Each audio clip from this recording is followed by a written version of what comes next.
Father Bob Miller asked me to tell you a little bit about what we're doing in Raymond. And since you presented us such a nice check, I thought it would be incumbent upon me to tell you more. Since the round table last came to Raymond in 2005, we have placed 18 cannon on the battlefield. We have built a 3/4-mile walking trail. And in 2009, we acquired 67 acres of core battlefield property, which now gives us an acreage of about 150 acres on the battlefield. We had to raise $435,000 to buy that 67 acres. In a town of 2,000 people, of whom only 700 vote, that's quite a task. We raised $115,000, and then the Civil War Preservation Trust, now the Civil War Trust, chimed in, and they raised $102,500. But along with their money came the matching funds from the American Battlefield Protection Program of $214,000, and that's how we cobbled together $435,000 to buy these acreage, which was going to be developed into a housing project, and it's actually the ground where the soldiers were initially buried after the battle, before the Federals were disinterred and taken to Vicksburg National Military Park, and the Confederates were buried in the Raymond City Cemetery. Now, during the Christmas holidays, I took two trusted members out, a dentist and a lawyer, and I actually trusted this lawyer, which will probably be my undoing, Bob. But they were good relic hunters. They've been doing it since they were kids, and I took a handheld GPS and a notebook, and we divided these acreages off by grids, and we started searching. And I was telling Bob about this. The things we found are astounding. The bullets, the bullet patterns, the types of bullets that were used, the things that we didn't understand that hasn't been written about. And Bob says, I know there's a book in it. I said, you're doggone right there is. Because we are now going to be able to reinterpret this. But remember, when the battlefields were established at Gettysburg, Vicksburg, Chickamauga, they had veterans to show them where they were. We don't have that. We've got the official records, we've got diaries, but now the archaeological evidence is showing us where the fence lines were, that the Texans were using shotguns, buckshot, not Enfield rifles. And we're finding the 23rd Indiana was using 69 calibers of fat boys, the big mini balls, things that are intriguing out there. So, as you can tell, I'm having a hell of a lot of fun. Now tonight on the program, y'all are going to have Jim Ogden, and there's nobody better, absolutely nobody better at Chickamauga, and I'm glad to admit that. At Chickamauga Chattanooga than Jim Ogden. First of all, his knowledge. Secondly, his manner of presentation. And I would not try to compete with Jim by talking about the Battle of Chickamauga. But what I will do tonight, as I mentioned last night in Milwaukee, I'm going to give you the trigonometry lesson that you hated in high school, but later on in college you were glad you had it under your belt. I'm going to teach you tonight about this dysfunctional family of commanders on both sides of the house as they get into this battlefield. And when you get into Chickamauga and you ask questions, well, why was James Longstreet at Chickamauga? I thought he belonged with the Army of Northern Virginia with Robert E. Lee. Or why was Joe Hooker and Olive Otis Howard at Chattanooga? Or what was Sherman doing at Chattanooga and Grant at Chattanooga? Well, tonight we'll talk about all that and let you understand personalities of these guys. So we'll start it off with a bugle call and remind you that most of these commanders attended West Point. And if they attended West Point at the same time that the others did, then it's sort of like being a fraternity brother. And for those of you in college who were in fraternities, if you think back, maybe it's a long time ago, I was president of my fraternity in 1969. That's how long ago it was. But I still remember all my fraternities. I mentioned one tonight. They owned a restaurant in Vicksburg. I still remember them, and I remember how they acted. I remember their personalities. I remembered whether or not they were aggressive or passive people, whether or not they had a sense of humor. I remember how much they drank and what brand of whiskey they drank, so that I knew whether or not to steal it off the table when they went to the bathroom during the dance. Okay? So we understood these guys. Now, think about it. If you're at West Point, let's take a look at some of these guys. Grant writes in his memoirs, the acquaintance that formed at West Point, he says, I I didn't know what these people were going to do, but I knew their characters. I understood how they were going to act. And Grant was a great observer of human nature. Some people don't pay much attention to that. Grant was one who did.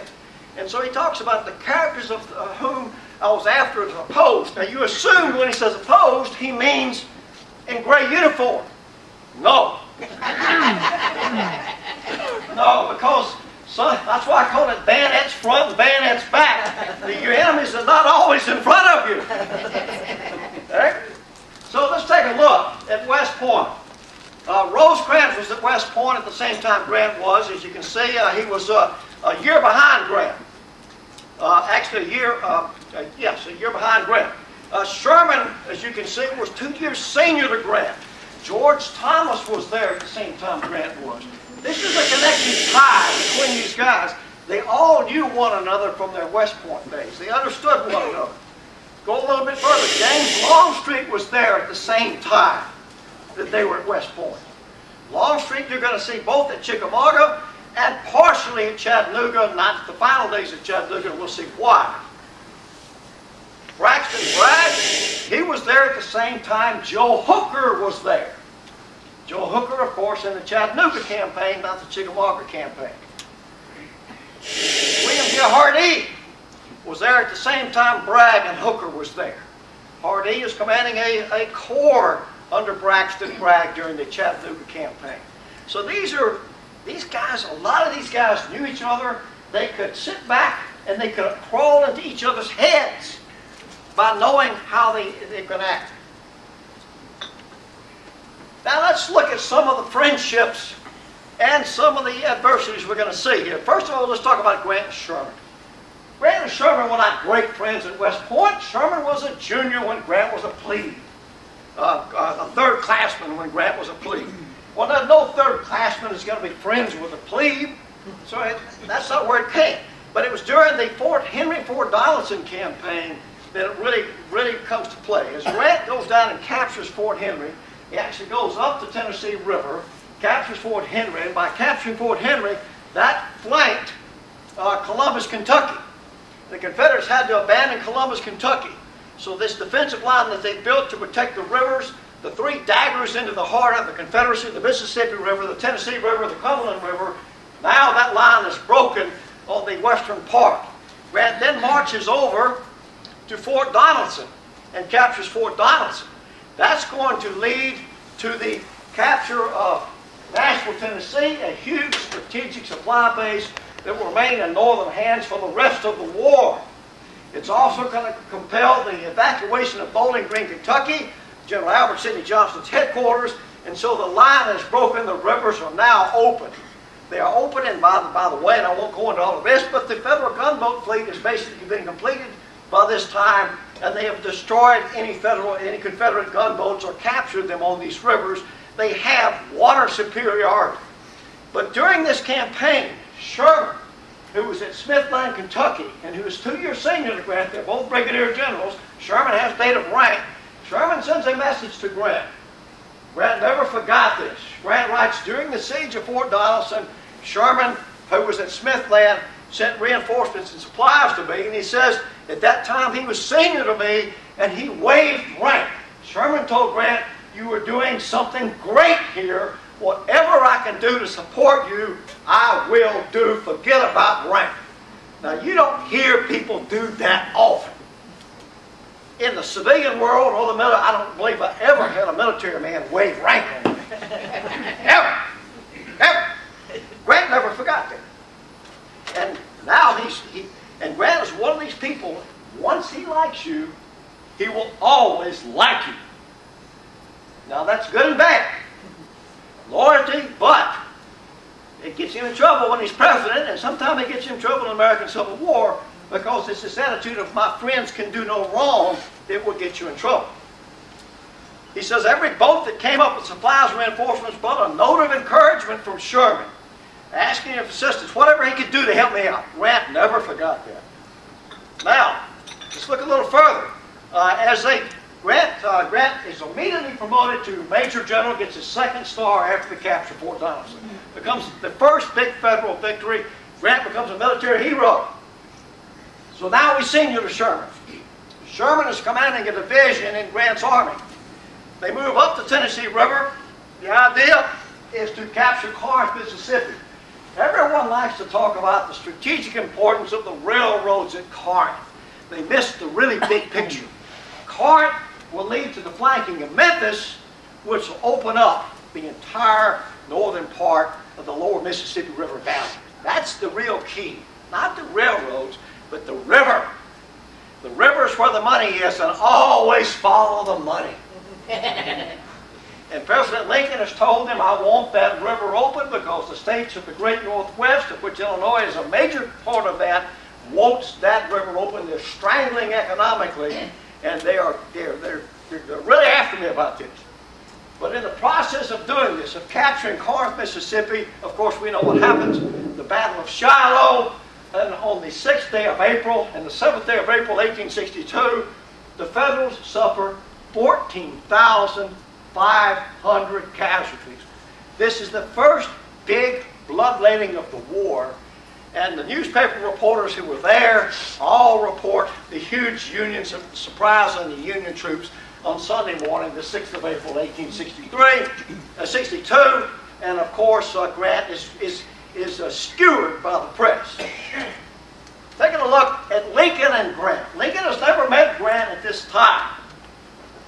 And we see from McClure's book, he says, McClure is one of Lincoln's advisors. He says, the few of today who can recall the inflamed condition of the public, they all wanted Grant's hide. They wanted him relieved of command. And he said, I told President Lincoln, you're going to have to get rid of this man. There's no way you can keep him in command. And Lincoln looks at him. He says, Lincoln sat in a chair and thought for a long time. He says, I can't spare this man. He fights. That's where the quote came from McClure's book. So, McClure says, I did not forget that Lincoln was the one man who never allowed himself to appear as wantonly defying public sentiment. It seemed to me impossible for him to save Grant. He said, but Lincoln's first move was to bring Halleck to the field. Halleck was in St. Louis. He brings him south to take command. And he moves Grant into a subordinate position, a job that doesn't exist, second in command. There's no such thing as second in command in a military unit. You either command or you don't. You're either pregnant or you're not. You're not second in command. That's simple. Grant knew that, of course. But what Lincoln is wanting to do is hide Grant, put him back on the back shelf until the time is ready, till the public forgets. And as most politicians will tell you, the American public's memory at last is no longer than 30 days, usually 2 weeks. So, let's take a look at the situation. By the end of April, by the 11th of April, Halleck has shown up. Grant, who is commanding the Army of the Tennessee, suddenly becomes the second in command of a vast army of over 100,000 men that Halleck will accumulate. He'll bring down John Pope and make him the left wing commander. He'll bring down Don Carlos Buell and make him the center wing commander, and he will give Grant's army to George Thomas and make him the commander of the Army of the Tennessee. George Thomas gets Grant's army. Grant brooded over the slights which Halleck put upon him and for which Thomas was made the vicarious sufferer, according to Henry Stone. This is the beginning of the bad relationship between Grant and George Thomas, and it's a rift that will never be healed. Grant could never forgive Thomas for taking command of his army, even though Thomas was not the man who engineered it, it was Halleck. He says, I doubt whether Grant ever understood how Lincoln, single and alone, protected Grant from dishonor and the tempest of the popular passion that came upon him after the Battle of Shiloh. It was Lincoln's maneuvering that did it. Grant probably never knew that.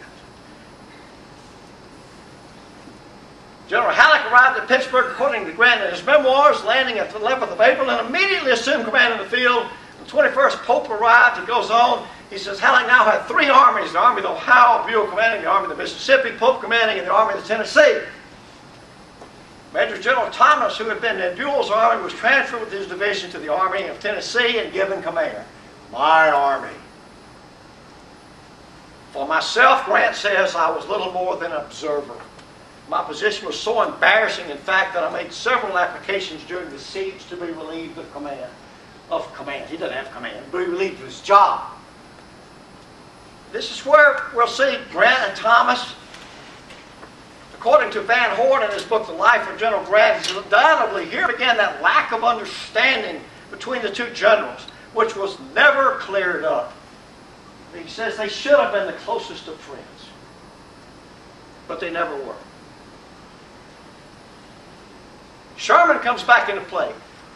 In early June of 1862, right after Corinth has been captured, Grant has actually resigned and is getting ready to go home. He's packing his bags.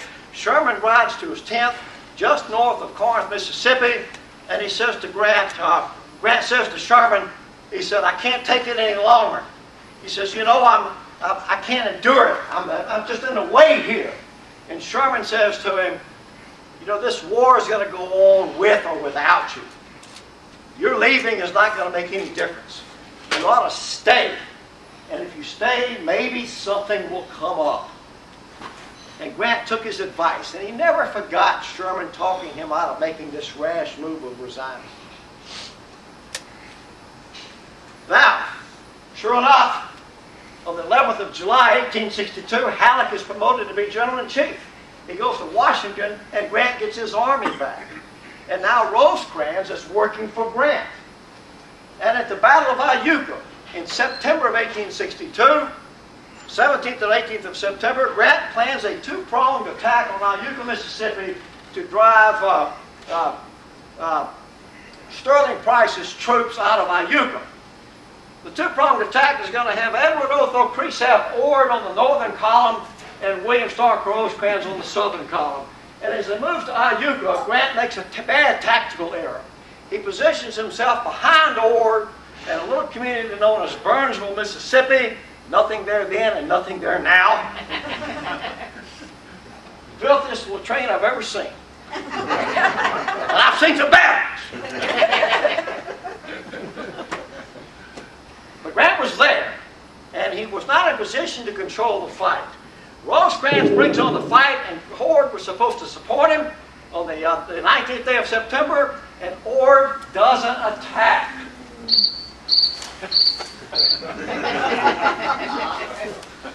Now we're going to see that Ord becomes a very good friend of Ulysses Grant. As a matter of fact, when John McClernand from Illinois is relieved of command at Vicksburg on the 18th day of June, 1863, guess who gets his command? Edward Otho Cresap Ord.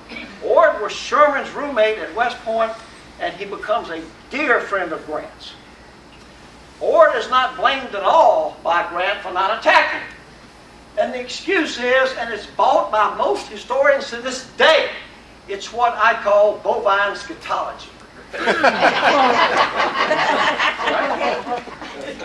And here's the story that Ord could not hear or see the battle because of the acoustic shadow of Woodall Mountain, the highest point in the state of Mississippi at 807 feet. I always had to buy into this because I've seen books on it. I've seen books on acoustic shadow talking about Iuka and the history books about this. And then one day I happened to be in Iuka conducting a tour, and they had just timbered the whole area and I was standing at Ord's position, and I looked out across, and there was Woodall Mountains, and I'm looking from Ord's position, and I can see the water tower of the town of Iuka to the left, and I'm thinking, boy, have we bought a bill of goods on this one. Look at this. There's the town of Iuka. There it is on the map. There's Woodall Mountain right here, and there's where the battle occurred right there. Tell me that that's in the shadow of the mountain. No, Grant was covering for Ord, and consequently, the failure of this fight is given to William Stark Rosecrans. Grant writes in his memoirs, I was disappointed at the results of the Battle of Iuka, but I had so high an opinion of General Rosecrans that I found no fault in him at the time. He didn't mention Ord at all. Ord just escapes this. So you can see that the relationship of Grant and Rosecrans is starting to go downhill real quick right here. Then Grant does something he shouldn't have done. In the face of the enemy, they had reports that Earl Van Dorn was coming his way. He left Corinth, Mississippi, and I don't know what he said, he went back for a conjugal visit. And he misses the Battle of Corinth. Rosecrans is in command in Corinth. Earl Van Dorn attacks, and he attacks and drives on the 3rd day of October all the Federal troops back in a pell-mell rout into Corinth, Mississippi. The next day, Van Dorn attacks. He was a good cavalryman, but he was a terrible infantryman. And he does not coordinate his attacks, and they have separate attacks all along the line on the 4th day. None of these are simultaneous, all separate, and consequently they're beaten back one at a time. As a matter of fact, one of his divisions coming from the west, commanded by Mansfield Lovell, doesn't attack at all. Well, that's no surprise. Lovell's the guy who gave up New Orleans without a fight, so Lovell was not a soldier. He just had a uniform. So they withdraw. Now notice there's no pursuit on the 4th when Van Dorn's men retreat. And Rosecrans waits a day, and a day later he goes off on a very slow pursuit. This infuriates Grant. Of course, Grant's not there. He sends Ord trying to catch Van Dorn. He says, General Rosecrans failed to follow up the victory, although I had given specific orders in advance of the battle for him to pursue. He says he did not do so, and I repeated the order after the battle. Rosecrans did not start in pursuit until the morning of the 5th and then took the wrong road. It's very critical. That's not exactly true, but it's a good story. Grant then, you'll see the correspondence here between the two. Just a few days later, a couple of weeks later, Grant perceives that Rosecrans is overstepping his authority by sending orders to units that he has no business doing so. And Grant tells him, you are sending orders to units that you don't command. I'm the boss here. You need to cut this out. Rosecrans writes back to him, I am amazed at the tenor of your dispatch. You've had no truer friend, no more loyal subordinate than myself. And Grant writes back, my dispatch was but a proper reply to yours at this date, and orders from you equally objectionable. And then he really releases the bombshell here. The leaky nature of some on your staff or in confidential relations to you is evidenced by the newspaper correspondence. What's happening is the rumors of Grant being a drunk are coming and they're showing up in the northern papers, particularly in the Ohio newspapers, particularly in the Cincinnati Commercial, published by Murat Halstead, who was a very close friend of William Stark Rosecrans. Rosecrans has taken one of Halstead's reporters, given him captain's bars, and put him on his staff. And he's feeding information to this captain who is sending it back to Cincinnati. And Murat Halstead is then writing to his good friend, the former governor of Ohio, Secretary of the Treasury Simon P. Chase, who is then putting it on Lincoln's desk. The rumors that start in Rosecrans' tent are ending up on the president's desk. And Grant knows this. And so he's telling Rosecrans, you need to cut this out. Finally, Grant writes, on the 23rd day of October, General Rosecrans was relieved from duty in my command, and shortly after that he succeeded Don Carlos Buell and commanded the Army of Middle Tennessee. You might recall, Buell was relieved of command after his failure to follow up after the victory of Perryville, and he's also really ticked off the governor of the governor of Indiana, so he's relieved of command. Rosecrans is given the army, which becomes the Army of the Cumberland. Grant writes, I was delighted at the promotion of General Rosecrans. As a subordinate, I could find I could not make him do as I wished, and I had determined to relieve him that very day. Of course, you know, when you're writing your memoirs 20 years later, you can remember things more. They're great memoirs, but, you know, they are 20 years later. And, you know, if I ever write my memoirs, if you ever write your memoirs, I'm sure we're going to leave out the bad stuff. Now, let's take a look nationwide what's happening. The 1862 Congressional Elections, October, November, the midterm elections. Notice that Lincoln's party, the Republican Party, loses 22 seats in Congress, and the Democrats gain 28 seats. Lincoln is losing the Congress. The Republicans still have a 2-vote majority in Congress, but many of them are siding with the Democrats, the Copperhead Democrats, about making peace. And so Lincoln is losing support of the Congress. He needs something. He needs a military victory. So the next month, in December of 1862, the armies on all 3 theaters go on the offensive. Notice also you're going to see the legislative elections.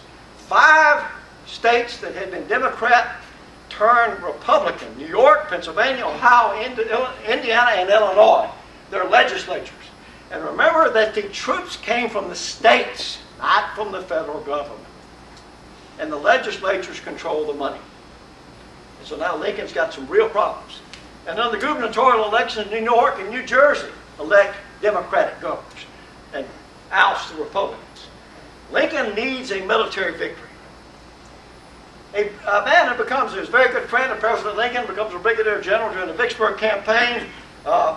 Will Orm writes, "The democracy has carried everything, and I think the country is ruined." That was the situation. So the Northern Offensive in December of 1862, and it actually carries over into early January of 1863, Fredericksburg. We all know about Fredericksburg. Ambrose Burnside goes on the attack on the 13th day of December 1862, loses 12,600 casualties in one day. Gosh! I can remember 4 or 5 years ago when they published all over the press our 3,000th casualty in the Middle East after 5 years of war. 3,000. And it made a big stink. Imagine 12,600 in one day. And if you took it by the population, you'd have to multiply that by about 5. Then you see at Vicksburg, Sherman attacks under Grant's direction at Chickamauga, and he loses the patriotic number of 1,776 men. And then William Stark Rosecrans is surprised by Braxton Bragg at Stone's River, and he loses 13,000 casualties in that battle. Overall, you'll see in 20 days over Christmas of 1862, 27,678 casualties on the federal side alone. Things are looking bad. This is the premise of the book, Receding Tide. This is the darkest hour because the North is looking at losing the war, not militarily, but politically, because the American people are giving up on the war, the Congress is giving up on the war, and even the Army is giving up on the war. The trinity of war, the people, the government, and the Army. They're losing it all. But let's take a quick look here at Stone's River because the tide is going to start to recede for the Confederacy. By a stroke of luck, Rosecrans is at Murfreesboro after the Battle of Braxton, just north of Murfreesboro on the northern side of Stone's River. Braxton Bragg is in Murfreesboro on the south side of Stone's River. And then on the night, 11 p.m. at 2300 hours, or 11 p.m. of the night of the 3rd of January 1863, Bragg takes counsel of his fears. Karl von Clausewitz, the great Prussian warrior who wrote the book, he talks about this, about on the eve of great events, ordinary men, ordinary people lose their nerve. They see specters on the horizon and they begin to doubt themselves. We've all had that happen. You get ready to buy a house or a car. You've done the math. You've got it already. You know you can do it. You get ready to sign the papers and your hands start shaking. Am I doing the right thing? Am I doing the right thing? Bragg loses his nerve and he doesn't sign the papers. He withdraws his army. He thinks Rosecrans has been reinforced. He's not. And he withdraws his army 30 miles to Tullahoma, Tennessee. And when he does that, Rosecrans, being very tentative, waits a day. And finally, on the 5th of January, he moves into Murfreesboro and he proclaims it a great victory, unopposed. It wasn't a retreat. It was a withdrawal because there was no pressure on Bragg. Yet Rosecrans reports to the president, Bragg has retreated. And Lincoln sends a message and says, your dispatch announcing the retreat of the enemy has just reached here. God bless you and all with you. Lincoln writes in later in that year and says, you saved the nation. Because Lincoln's a great spin doctor. He spun this into a big victory. And it bought him some time with the press, the people, and the Congress by proclaiming Stone's River a great victory. Bragg, on the other hand, immediately comes under fire from the Richmond newspapers for making this unnecessary withdrawal and breaking the back of the peace movement on the northern side. Bragg writes to his generals, finding myself assailed in private and in the public, it becomes necessary for me to save my fair name. After Perryville, I don't know that you can say he had a fair name, but let's just say that anyway. He says, unanimous as you were in counsel and verbally advising a retrograde movement, I cannot doubt that you will cheerfully attest to the same in writing. And here comes the remarkable part. He says, I desire that you will consult with your subordinate commanders and be candid with me. He says, I shall retire without a regret if I find that I've lost a good opinion of my generals, upon whom I've ever relied upon as the foundation of a rock. He tries to smooch them. And what do? The generals all get together and almost to a man, they write back in writing, you do not possess the confidence of the army. You should retire. And what does Bragg say? I was just kidding. You misunderstood me. I'm not going anywhere. Now, word of this, of course, gets to Richmond and Jefferson Davis.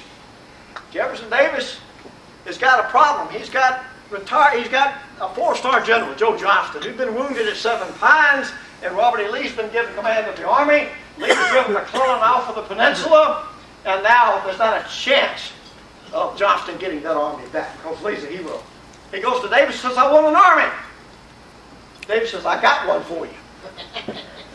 Go out there and relieve Bragg. Go out there and you tell me what the situation is. If you tell me it's as bad as I think it is, that army's yours. Well, Joe Johnston didn't want that army. Craig Simons described Joe Johnston beautifully.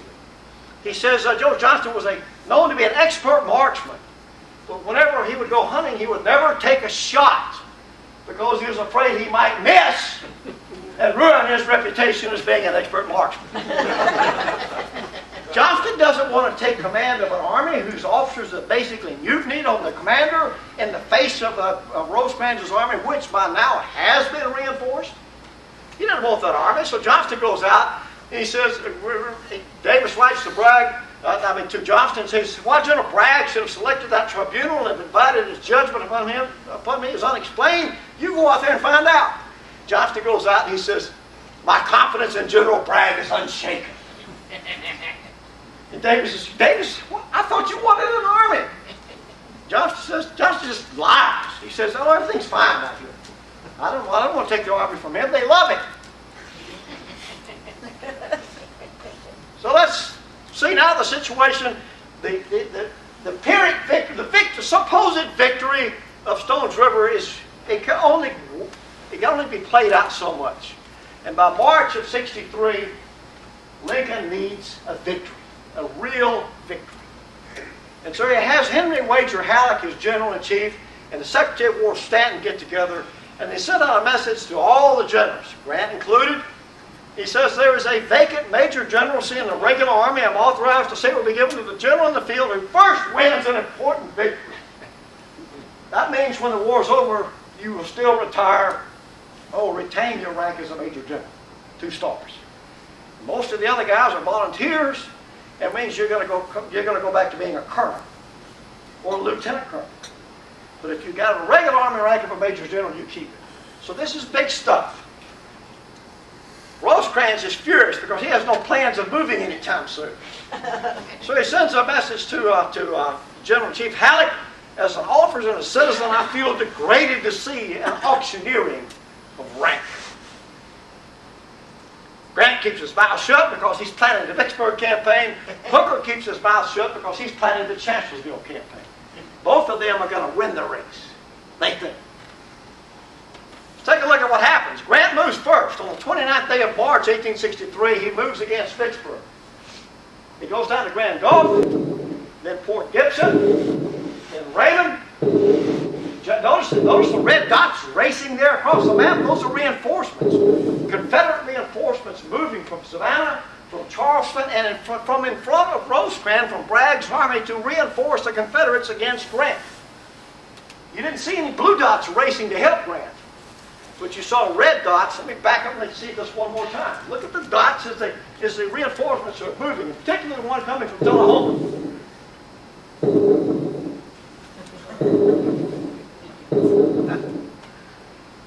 Still, Grant wins 5 battles in 17 days. Fort Gibson on the 1st of May, Raymond on the 12th of May, Jackson on the 14th of May, Champion Hill on the 16th of May, Big Black Ridge on the 17th of May. 5 battles and lays siege to Vicksburg, even with those reinforcements showing up. Why? Because Joe Johnston was in command of those reinforcements. And he wasn't going to commit them. Meanwhile, what happens in Virginia? Joe Hooker attacks at Chancellorsville, and we all know what happens to him when Stonewall Jackson and Robert E. Lee get hold of him in Chancellorsville. Okay? Hooker, who had the battle won, took counsel of his fears and stopped. And as Cooch says, when he stopped, I knew he was a beaten man. Rosecrans? Nothing. Now, let's take a look at the reinforcements that do. After Grant lays siege to Vicksburg, reinforcements come from St. Louis and from Cincinnati and from Memphis, and they go down to help Grant during the Vicksburg siege. None of them came, as you saw, from Rosecrans' army. None of them. But Rosecrans is doing nothing right now. But he refused to send any reinforcements to Grant. Grant remembers this. Now let's look at a seminal day in military history, the 4th of July, 1863, as we move ahead. Rosecrans finally goes after Bragg on the 23rd day of June, and Bragg retreats away from Tullahoma, falls back into Chattanooga on the 4th day of July, across the Tennessee River, and now Middle Tennessee belongs to William Stark Rosecrans. It is a brilliant campaign. It's almost a bloodless campaign. He outmaneuvered Bragg and forced him to fall back. However, look what happened up in Pennsylvania, the Battle of Gettysburg. And of course, on the 4th day of July, Lee retreats out of Gettysburg. But look at what happens at Vicksburg on the 4th of July. Vicksburg surrenders.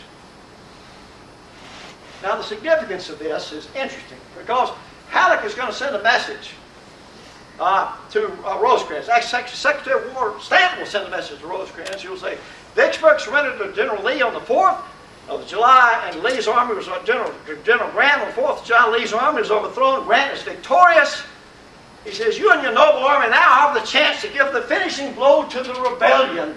Will you neglect that chance?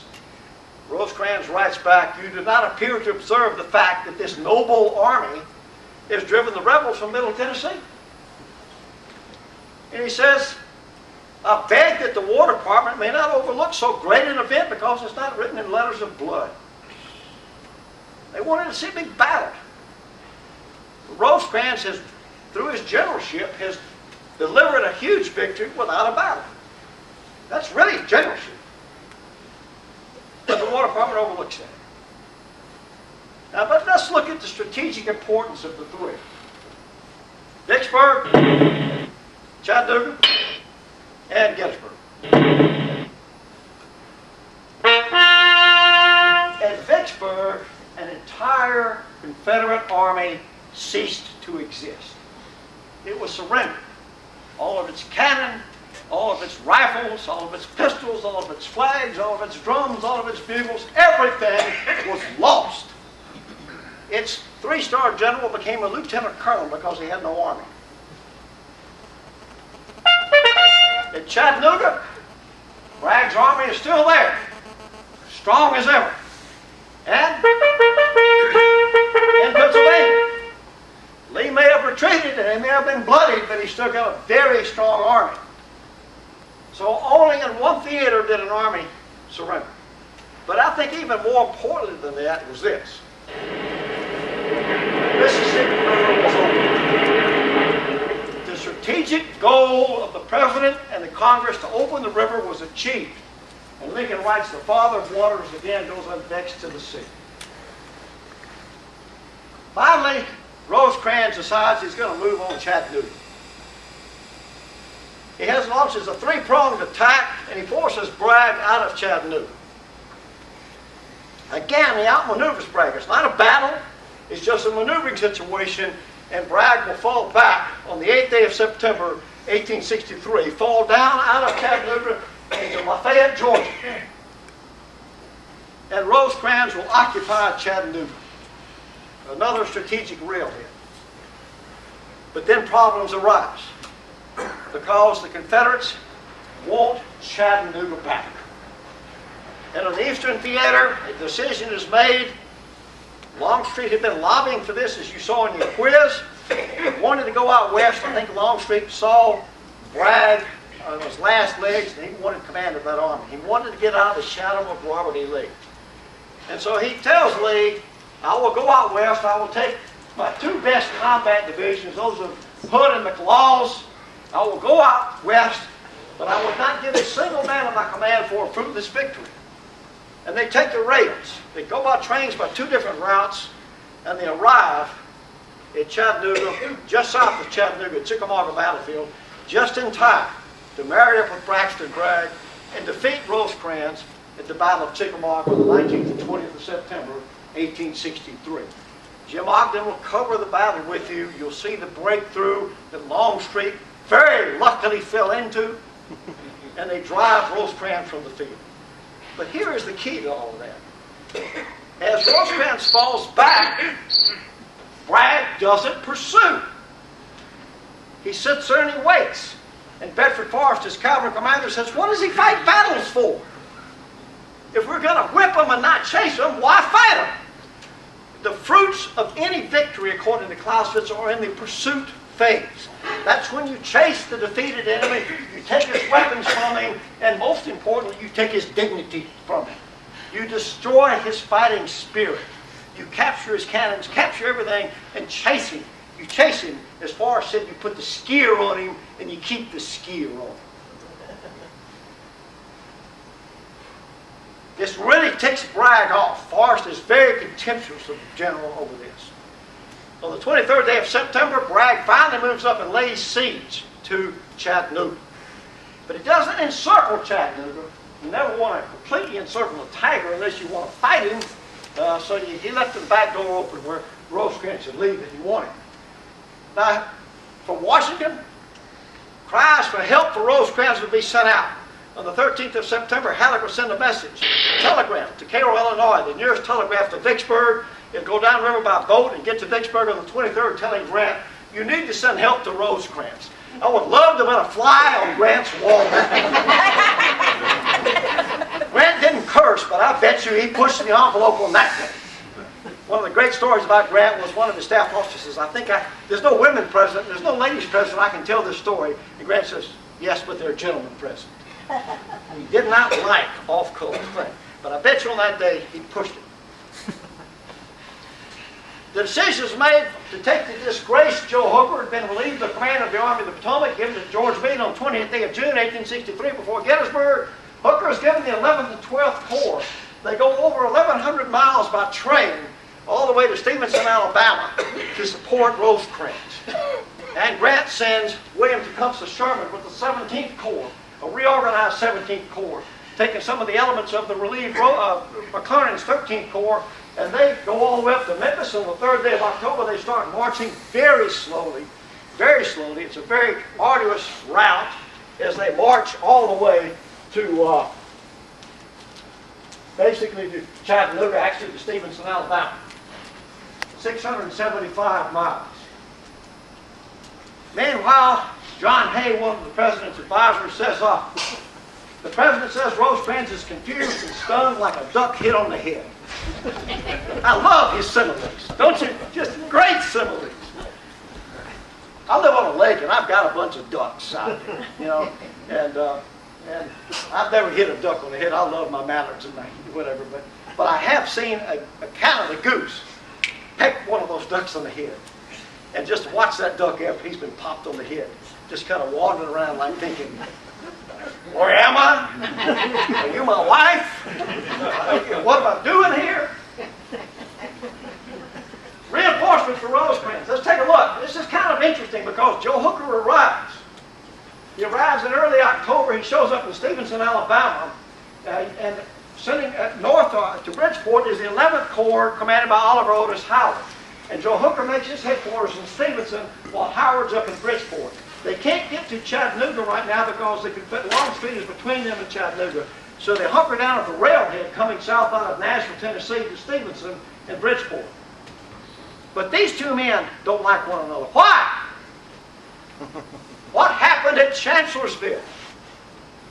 The 11th Corps was flanked by Stonewall Jackson on the 2nd day of May, 1863, and Howard's 11th Corps was routed, and Hooker's army was routed. And Hooker always blamed Oliver Otis Howard for this. To give you some evidence of this, this is some post-war comments were made. Howard made a comment to a San Francisco newspaper in 1872. I felt it about Chancellorsville. I said, I felt a delicacy about interfering with the details of my subordinates, trusting entirely them until I should be better acquainted. It was a fearful mistake. Hooker reads that, and he did something not too smart. He invited a reporter to his hotel room after he'd been drinking. Isn't it funny how a little bit of liquor will loosen the lips and deaden the ears? And so he tells the reporter, this statement appears to exonerate me from any reverse at Chancellorsville. Oh yeah, that changed history all right. And not to say failures, I had none. He says, the only failure on my part was in not bringing General Howard to a strict account for his culpability. He's a very bad man. Oh, he's a pious character, but I know him so well. Then he goes on to actually cast aspersions on Howard's masculinity. He goes on and on. It's a rough interview, which would be unbecoming to show you the whole thing. But you can see that these two men, particularly Hooker towards Howard, has no use for him. Yet, these men are going to have to be at Chattanooga together. Grant finally is summoned.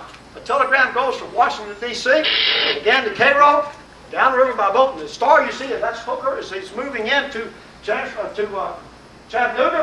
On the 5th of October, Grant gets a telegram to say, get up here. Grant moves up to Cairo, Illinois. While he's at Cairo, there's a newspaper reporter who has been given the title of Special Assistant to the Secretary of War. His name is Charles Dana. Now, he had been in the Vicksburg campaign with Grant, but Grant very wisely made friends with Dana. And Dana sends glowing reports of Grant back to President Lincoln. Rosecrans, however, when Dana shows up in September to talk to him before the Battle of Chickamauga, Rosecrans describes everyone in Washington as a bunch of pimps. And tells Dana, you're working for a bunch of pimps. And Dana immediately takes a disliking to Rosecrans, and he sends blistering telegrams off to the President and to the Secretary of War about him. The telegram is fired off the same day Grant arrives in Cairo. Our dazed and mazy commander cannot prevent the catastrophe that is close upon us. The moral of that story is when you're handed lemons, make lemonade. Grant here to do that. Captain gets his telegram, he talks to Lincoln about it, and he fires off a telegram to Cairo, Illinois. Tells Grant, you will immediately proceed to the golf house in Louisville, Kentucky, where you'll meet an officer of the War Department with your orders and instructions. He doesn't tell Grant, I will be that officer. Stanton heads to Louisville, but he and Grant, their trains run into one another in Indianapolis, Indiana, and there Stanton hands Grant a message. And it says, the President of the United States places you in command of all of the armies. And he says, you're given two options. You can either relieve Rosecrans, or you can leave him in command. If you relieve him, you will place George Thomas in command of the army. Now this is sort of a Hobson's choice for Grant. He doesn't like either of these men. Remember, Thomas has taken his army away from him at Shiloh, after Shiloh, and Rosecrans, we've already seen why he dislikes him. But he hates Rosecrans, he just loathes Thomas. So, the answer to it is, here's his two choices. Of course, Rosecrans is relieved his command, and Thomas is placed in command. You can see the message here. By direction of the President, Grant writes, Major General Williams like Rosecrans is relieved, and Thomas is given command. I'm sure Grant really had to swallow his pride when he did that, but those were the choices given him. Now, when Grant arrives in Chattanooga, now let me explain the situation here, because after Vicksburg, Grant had been invited by Nathaniel Banks down to New Orleans for a victory party. And Grant does two things that are very significant here. He leaves his wife behind, going to New Orleans. Ladies, never let your husband go to New Orleans without you. And he leaves his chief of staff, John Rawlins, behind. These are the two human beings on the face of the earth who could keep Grant away from drinking. Grant wasn't a drunk by any means, but when he did drink, he threw the cork away. And he's one of these guys we all hate. He could get knee-walking, commode-hugging drunk, and the next morning be fresh as a daisy. He was like it. And he just had to throw one every now and then to relieve stress. And God knows he was under a lot of stress. But he never drank when there was work to be done or under stressful situations. But he gets to New Orleans. And I'm sure they took him to Pat O'Brien's and filled him with hurricane. And he gets on a horse, and he's racing down the street on a thoroughbred horse, drunk, and smashes into a streetcar and bangs himself on the right side of his body from head to toe. And he says that he swelled up so badly he thought the skin was going to burst. He's in agony, and those days they didn't even have aspirin. So he's really hurting. Now he's come to Chattanooga, he's in such pain, he's walking on crutches, and his chief of staff literally has to pick him up like a little rag doll and put him on a horse. And he rides all for 2 days, all the way up the Sequatchie Valley, all the way over Walden Ridge into Chattanooga in the rain and mud, which they said the mud, Rollins and Harry Wilson said the mud was so deep it was touching the horses' bellies. That's mud, folks. That's Fort Polk, Louisiana mud. Okay, that's when you pick your feet up, you're carrying 2 feet of earth with you. And he shows up in Chattanooga like this. On the night of the 23rd, he comes up to Thomas's headquarters, the Richardson House, which, as I mentioned, some of y'all, it doesn't exist anymore. It's now a parking lot of an apartment complex. I took a group there back in October, and I kind of reenacted. I paced off where I thought the living room was. And I went over to the fireplace, and I painted the picture of Thomas Grant sitting there in his chair. As Harry Wilson says, I found Grant on one side of the fireplace, steaming from the heat over a small puddle which has run from his side and clothing. Thomas was on the other side, neither saying a word, but both looking glum and ill at ease. You need to understand this when you go down there, the way these men dealt with one another. Okay. Look at how Grant talks about Sherman and Thomas. About a month later, he sends a message on the 21st of November to Halleck. Sherman has used almost superhuman effort to get up at this time. He said, I have never felt such rashness before as I have with the fixed and immovable condition of the Army of the Cumberland. That's George Thomas. Sherman is doing great things to get up here, and Thomas is sitting on his family. Take a look on the Confederate side, Braxton Bragg. Bragg has finally laid siege, but remember, Forrest has been very critical of him for not pursuing after the Battle of Chickamauga. Openly critical, and so what does Bragg do? He takes all of Forrest's cavalry away from him and puts them, quote, on loan, and they will never be returned to Joe Wheeler. And Forrest is left without a command. He's sitting there with nothing to do. Bragg relieves General Leonidas Pope for his performance at Chickamauga and sends him to Chattanooga. He relieves Daniel Harvey Hill. He relieves Thomas Henman. He blames him also for his bad performance in not only McLemore's Cove but Chickamauga, and he relieves him and sends him to Atlanta. This This causes a great deal of concern. Remember, these are the same officers that told Bragg a few months before, you don't have the command, our confidence. They send a petition to the President of the Confederacy, to Jefferson Davis. 2 weeks ago, this army, elated by a great victory, which promised to be the most fruitful of war you could see it. He said, victory was not grasped, and he lost it.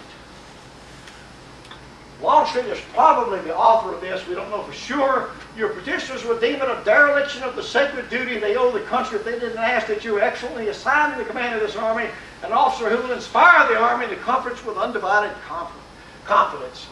In the Navy and in the Army, this is called mutiny. It literally is a hanging offense. They send this to the President. Well, Jefferson Davis takes this quite seriously, but instead of building gallows, he decides to go see for himself. And what he does is he gets on a train and he brings with him a lieutenant general who has lost his army, John Clifford Pemberton, in tow. And he decides he'll try to get Pemberton a command. When he gets to Atlanta, he finds out that nobody wants Pemberton. He talks to the honest Pope, and they said, they're not going to take John Pemberton. He lost Vicksburg. Nobody's going to take him. So Davis gives up on his idea of shopping Pemberton off. He goes up to Chattanooga to see what's going on. He calls a council, and this is the most remarkable thing you can imagine. Davis and Bragg meet in Bragg's headquarters on Missionary Ridge, where the Bragg Memorial Monument is today, in Bragg Reservation. There is Longstreet, Daniel Harvey Hill, Simon Bolivar Buckner, and Benjamin Franklin Cheatham. And this is astounding. But Davis asked them, with Bragg sitting there, what do you think of your commander? And Longstreet is put on the hot seat. And he tries to evade the question, and finally Davis says, you're not answering my questions. What do you think of your commander? And he says, basically, he doesn't say basically, he says, I think he should go. We need another commander. Cheatham agrees with him, so does Hill. Buckner does the same thing. Then Davis does the most remarkable thing of all. He decides to leave Bragg in command. And he leaves Chattanooga with Bragg in command, fuming that his officers have humiliated him in front of the President. Davis leaves on the 14th day of October, and the guillotine is rolled out as Bragg decides to wreak his vengeance. Daniel Harvey Hill is relieved of command and sent to Richmond.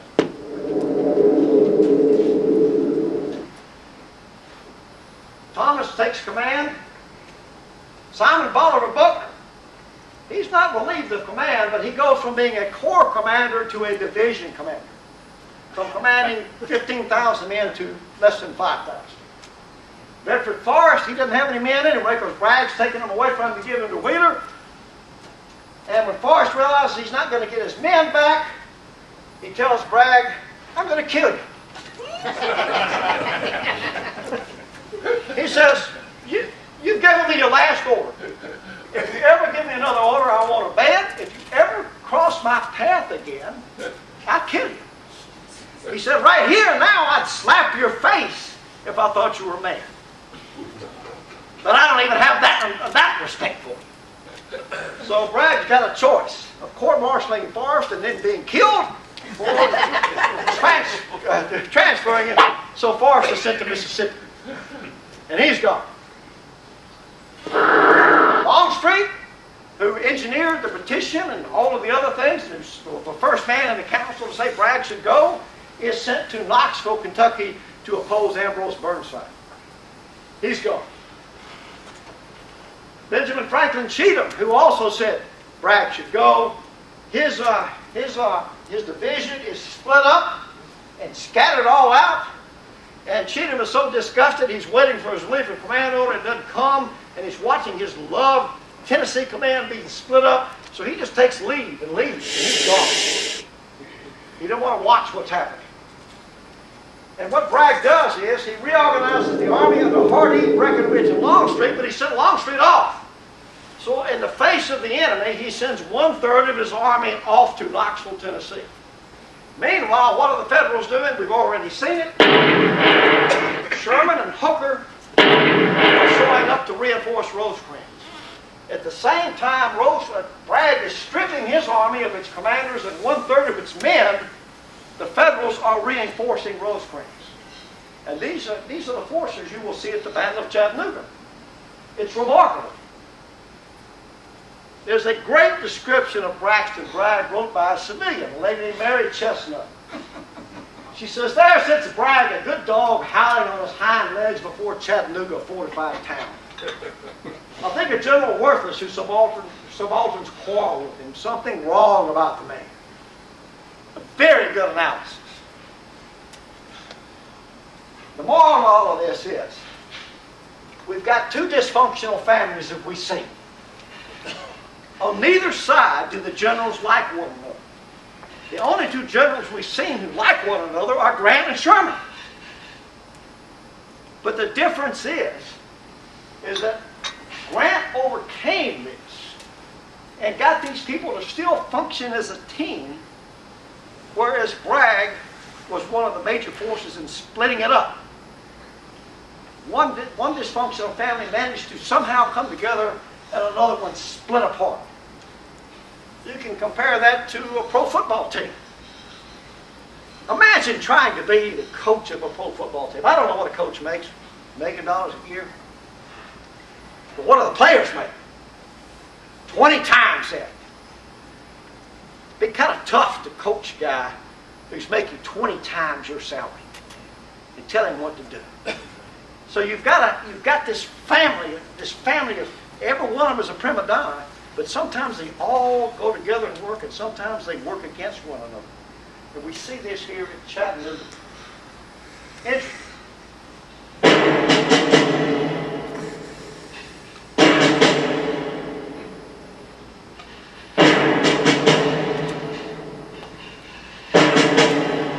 All right, that's your trigonometry course before Chattanooga and Chickamauga.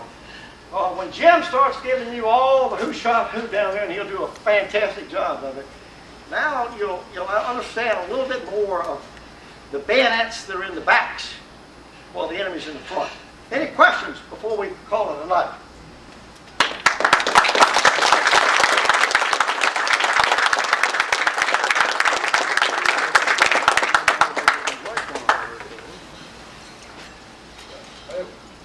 Question?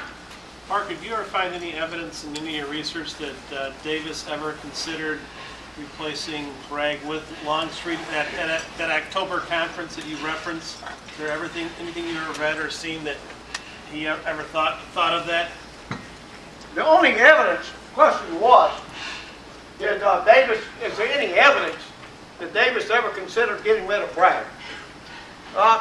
First of all, keep in mind Davis's loyalty to Bragg. When Davis was colonel commanding the Mississippi Rifles, the 1st Mississippi at the Battle of Buena Vista, on the 23rd day of February 1847, who covered his flank with artillery? Captain Braxton Bragg. He never forgot that. And he was always very loyal to Braxton Bragg. But he did tell Joe Johnston, and there's evidence he told Johnston, if you want that army, it's yours. You tell me that Bragg needs to go and it's your army. And Johnston spurned that opportunity. And Davis was quite puzzled by it. He was very puzzled by it. He sent Johnston out there basically to take command, but he was going to make Johnston lower the axe. Remember? He wasn't going to relieve Bragg. He was going to have Johnston say he needs to go and be the hatchet man. Davis couldn't pull the rope on the guillotine himself. And I think that was probably, we mentioned this the last night, probably one of the reasons on that is that I think Jefferson Davis is one of those human beings we've all known who cannot admit to an error. I think he realized I made a bad mistake with Braxton Bragg. I've repeated it 2 or 3 times, but if I relieve him, I've got to admit that I made a mistake. And I don't think his constitution would not allow him to do that. But he did give Johnston the opportunity to relieve him. Yes, sir. I'm not sure I'm phrasing this quite the way that you did, but you noted earlier that Joseph Johnston, when confronted with an opportunity, had a tendency to take counsel, I think you said, of his peers, kind of step aside from it. Is that kind of what happened to Johnston when he was in command before Atlanta? He walked and he just walked out of the chupades. Again, the question was about Johnston, again, before Atlanta. Again, I love Craig Simon's analogy of Johnston about being an expert marksman. He did not want to be, the same reason he didn't reinforce Pemberton at Vicksburg. He felt like it was a losing cause, and I don't want to be associated with this losing cause. I think it's, he did not have an offensive nature, and he had this compulsion to protect his reputation. And the best way to protect your reputation is never go for it on 4th and 1. Punt! Remember Belichick a couple of 3 years ago when he went for 4th and 1 on his own 29-yard line with only a minute left of the game and they didn't make it? The Pats didn't make it? That was his only play.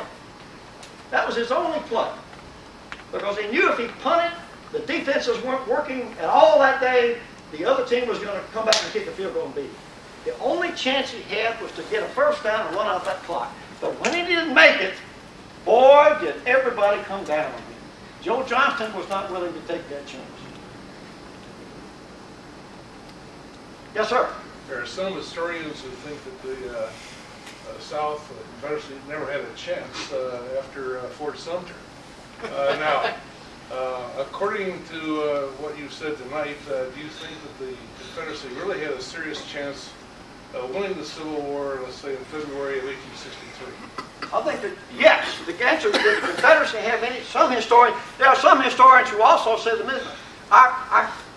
one very noted historian said the military record was totally inconsequential once New Orleans was captured.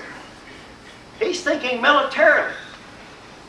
He's not following the money.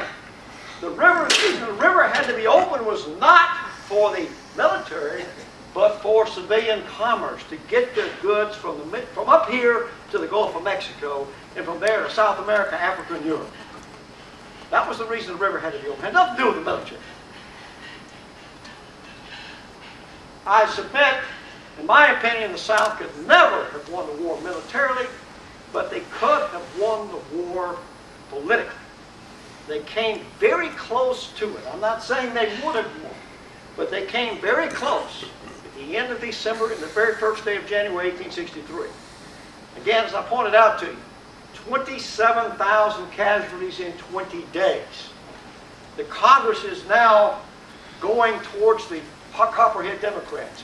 Governor Oliver Perry Morton of the state of Indiana on the 3rd day of January sent a telegram to Lincoln saying, when the legislature convenes, they're going to recognize the Confederacy. They're Democrats. They're going to recognize the Confederacy. Lincoln says, simple. Don't convene the legislature. Where am I going to get the money to support the troops? We will loan it to you. These are ways to get around it. It was Bragg, when he retreated, the Confederate tide, it may not have ever gone any further, but it had reached culmination when Bragg retreated. Culmination is the moment a wave goes up a beach, stops, and starts going back. That split second, as one stops and starts going back. It stopped going forward and started going backward on the third night of the 3rd of January, 1863. I can't tell you the South would have won the war. Those who tell you that Prime Minister Palmerston would never have allowed the British Parliament to recognize the South because of the issue of slavery, they would have had a vote of no confidence he'd been out. He knew that. The movie Gettysburg talks about that at the very beginning. That wasn't going to happen. England was not going to recognize the South. Not as long as the South had slavery. That was going to happen. It was going to have to be the American public. You might remember about 5 years ago, 4 or 5 years ago, when the war in Iraq was declared a loss and we were going to pull out, and we had a troop surge, and everyone condemned that, and the press and whatever, and then it worked. They never whipped us militarily over there, but I think we were getting ready to get whipped by the American public and the American press. And that's what might have happened in early January 1863 had not Bragg withdrawn. Longstreet was actually talking to Lee and using a conversion factor and converting what his Confederate money was going to convert to in gold in New York City. He was so convinced the war was going to be won. And Lee told Longstreet, the war's not over. You don't understand. The war is not over. But that was the feeling at that time. That's why the press went after Bragg so badly after he withdrew from Murfreesboro, and why he asked his generals to vote their confidence in him. Other questions? Yes, sir. Professor Larry Hewitt has a much more positive view of Braxton Bragg. Larry's a funny guy. Good old Cajun boy is a funny guy. I know Larry well. Yeah. Okay. He's the only human being I've ever known who likes Braxton Bragg. Which means he's really got a sense of humor. Wish Larry could have been here tonight. Larry, well, not necessarily liking Braxton Bragg, said, in his opinion, Bragg, despite his lack of people skills, shall we say, was willing to fight. And he had more fight in him than most Confederate generals out west, and that's why Davis had a case for keeping him in command. What would be your take on that opinion? Bragg was a very combative man. Nobody can ever question his courage. But the trouble of it is if there was a brick wall there and it was only 10 feet wide and you could go around it either side, he would rather run into it with his men, like he did at Shallow. And then, as at Chickamauga, he was one of these strange guys. When he's won, he would be convinced he had lost. He did that at Murfreesboro and he did that at Chickamauga. He was convinced when Rosecrans is literally running for his life with James Garfield and Charles Dana. Remember, Dana says, we knew when Rosecrans was a devout Catholic, Father Bob. And Dana says, we knew we were in trouble when we saw the commanding general cross himself. And yet, they don't pursue. That was Bragg's, and I've tried to crawl into Bragg's head a number of times. There were so many snakes in there, I had to crawl right back down.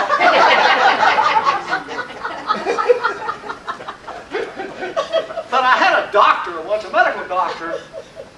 I was doing a tour, Shallow, and we were describing some of Bragg's traits. And he says, well, what do you know about him physically? I said, well, he had migraine headaches. He had very, very severe mood swings. He suffered from extreme flatulence. He never wanted to be in his tent. And he said, those are the symptoms of mercury poisoning. He said, was he ever treated with mercury? I said, during the Mexican War. He said, those are the symptoms of a man with mercury poisoning. I thought that was a very interesting observation. So it may not have been his fault. It may have been a mercury working for it. But he was a very strange human being. And at Perryville, like he had outmaneuvered Buell. He had him in Kentucky, and he let him go. And these really, Clausewitz again talks about this. On the eve of great events, a lot of commanders lose their nerve. Joe Hooker at Chancellorsville. We've seen it. Bragg was one, but Bragg did it repeatedly. So yes, he fought, and God help him, he was given some pretty lousy generals. Leonidas Polk being probably the worst. Henry was not a great one either. And I'm not a big guy. I will never speak at a round table in Kentucky because I am not a Simon Bolivar Buckner fan. And they canonized him in Kentucky. But Grant also had a lot of generals, as we've seen, that he didn't get along with, but somehow he cobbled that team together, and he learned to use people to their strengths and minimize their weaknesses. I had a major at work, when I was a colonel, I had a major at work for me. This man could make the Pope cuss. He was the most irritable human being he could make anybody mad. He couldn't work with human beings. He just couldn't. But this guy understood equipment. He was a geek. He understood computers. He was a master at things. And so I never gave him charge of people. I gave him charge of equipment. And he also had almost a photographic memory. So I would take him, he's a scrawny little runt with a mustache. And I'd take him to Washington with me, and we'd be sitting in a room, and all the other colonels would bring a really good-looking Air Force E5 female with really great legs, really pretty, and she'd be the stenographer in the meeting, sitting around the room, and I've got the scraggly major with a mustache.